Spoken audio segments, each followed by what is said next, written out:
So first thing when you're starting rowing is that you, as I said before, you need to make sure that you are in a good, strong and comfortable position. So we're now going to talk about your setup. So as I said before, you want to make sure that you're sitting on the seat so you're not tucked under, like so. You want to make sure that you're sitting in a strong position. Push almost your hips out the back a little bit so that your base of your back is sitting nice and tall and you're in a comfortable position at the back. Okay, so you're not tucked under, you're not completely off the back of the seat, just comfortably like so. The second thing is when you're rowing, you have to make sure that your setup, this is the hips getting over, happens just off the back end. Okay? So what we have to do is we have to make sure that your hips start the movement, like so, and then the knees lift. I call it rock and pop. So from the back end, the hands will come out, you will rock over, and the knees will pop. Okay, so that gets you into a good, simple, strong position, like so.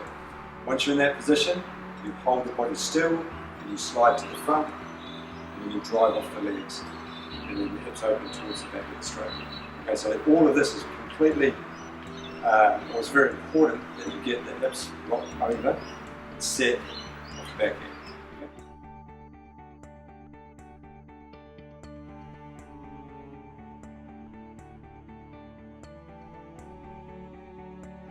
Okay, so you've got your setup, you're rocked over in a strong position, you slide it forward. Rowing is all about pushing. Okay, so a lot of people get on a rowing machine, they'll pick up the handle and they'll try and pull the handle to them. Rowing is effectively using the big muscles of the legs, the butt, the trunk to really drive the boat. So you actually connect up and you drive the boat through the water. Okay, so it's really important that you first of all get in a strong position, that when you come forward, that you connect up and you just drive off the legs. Okay? So this is where the setup is vitally important. So you rock over, slide forward and drive. You can equate this to actually sitting in the chair. Okay, so if I sit down, like so, then when I stand up, I'm just standing up and pushing. Okay, so rowing is exactly the same thing. So you're in a good strong position, you rock over, you slide forward, and you just drive and push up. Effectively, you're standing up or sitting down. Okay? So if I show you what that looks like.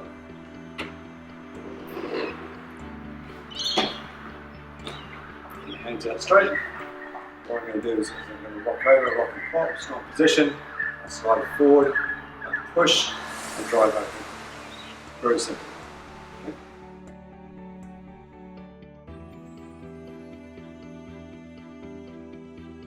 So I talked to you before about how you rock and pop to get into a strong position, and that the stroke is effectively standing up or a push. Okay, so now what we have to do is have to look at the coordination of all the body parts to make sure that happens correctly. Okay, so first things first is when you're at the back end, you need to be sitting in a good strong position so you're not collapsing, you're not forward, you're slightly leaning back like you're sitting back in a chair. The first thing that happens when you're rowing is the hands lead you out. Okay, so this movement here, the body is still, the hands lead out, you're completely still. The next movement is the rock and pop. Okay, so you're starting here, hands come out, rock and pop. You're now in a rocked forward position, the body's completely still, you roll forward to the front end. All you're doing is you change direction on the feet. Yeah, so you're effectively catching through the feet. You come in, the body stays still, you drive out, body stays still as you're driving out, and then this last third, the legs and back combine. And we'll talk about this later, but you're pushing the body open, and as the body starts to stop, you then draw the hands again. So the whole profile looks like this. Hands leaning out, rock and pop, slide forward, push, open, draw. Hands out, rock and pop, drive, push, open, draw. Okay? So it looks very simple, but you have to make sure that you get the sequence correct, as I stated before.